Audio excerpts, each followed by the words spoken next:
Si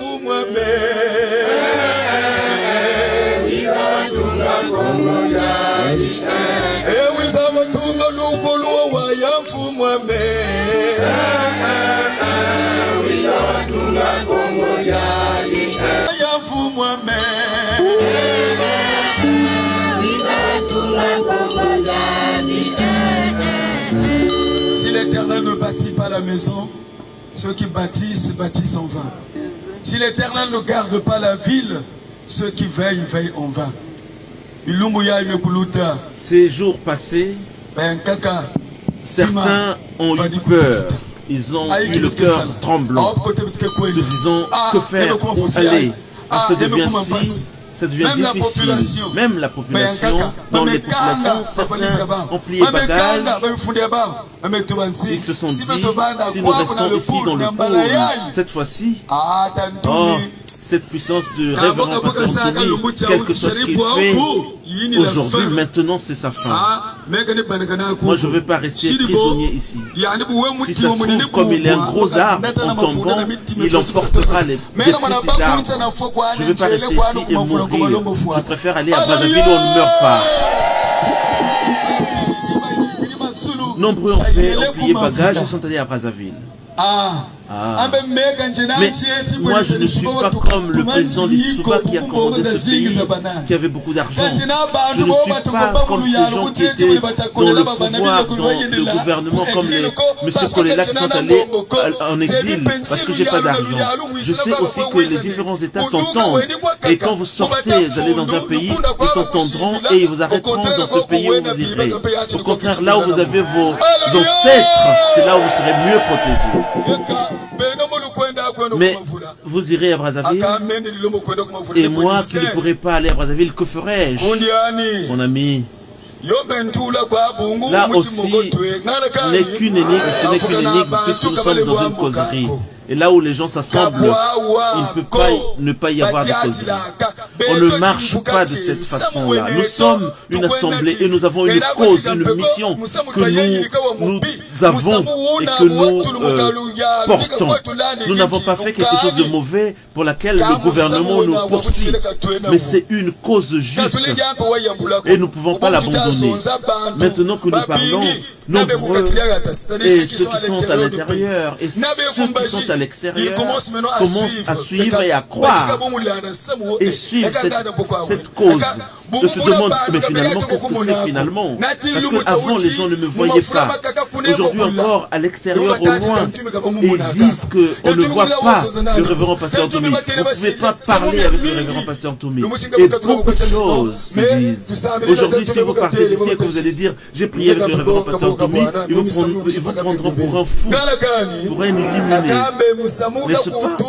Mais cette cause est arrivée à un niveau où il faut que nous fassions des efforts pour que les gens jugent d'eux-mêmes si c'est bon ou si c'est pas bon. Vous, maintenant, si ça se trouve, si Dieu vous a donné ce pouvoir et vous êtes allé vers les gens et vous auriez pu le dire et les gens auraient pu croire, mais malgré la sortie que vous avez faite, vous êtes allé à Brazzaville et vous en parlez, mais les gens ne croient pas jusqu'à ce jour. N'est-ce pas? Si ça se trouve, Dieu ne vous l'a pas confié encore, ne vous a pas encore confié la mission ou l'autorisation. Chacun de nous doit avoir son rôle. Mais sachez que la parole de Dieu s'est faite chair.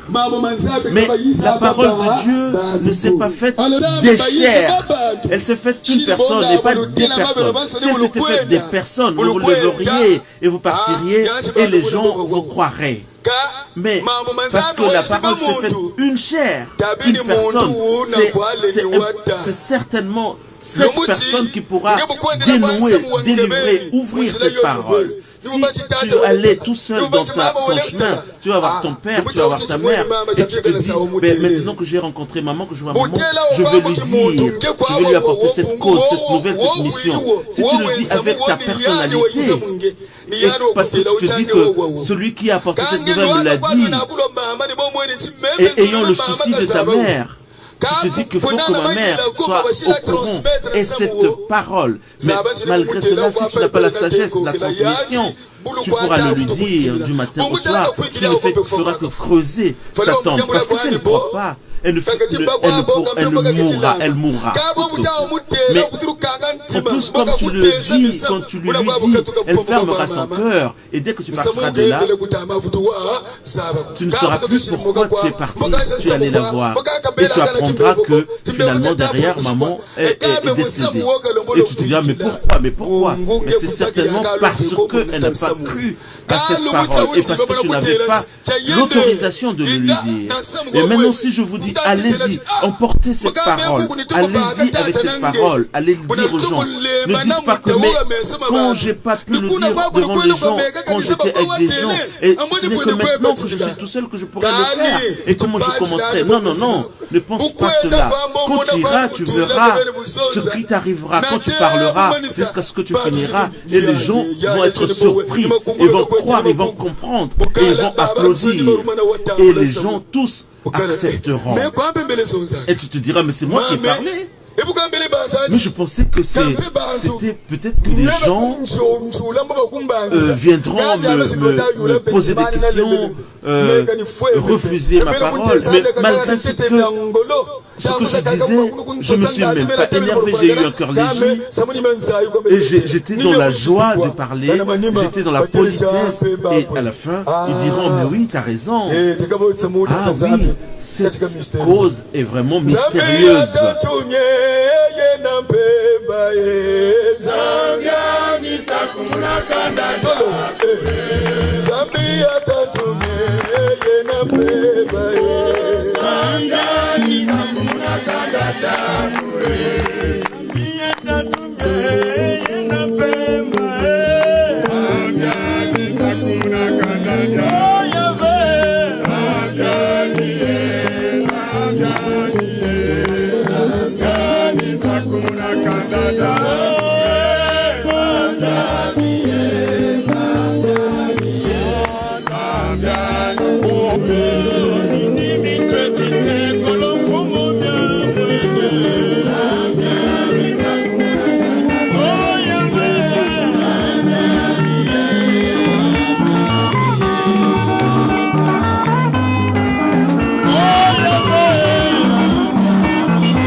C'est Michel.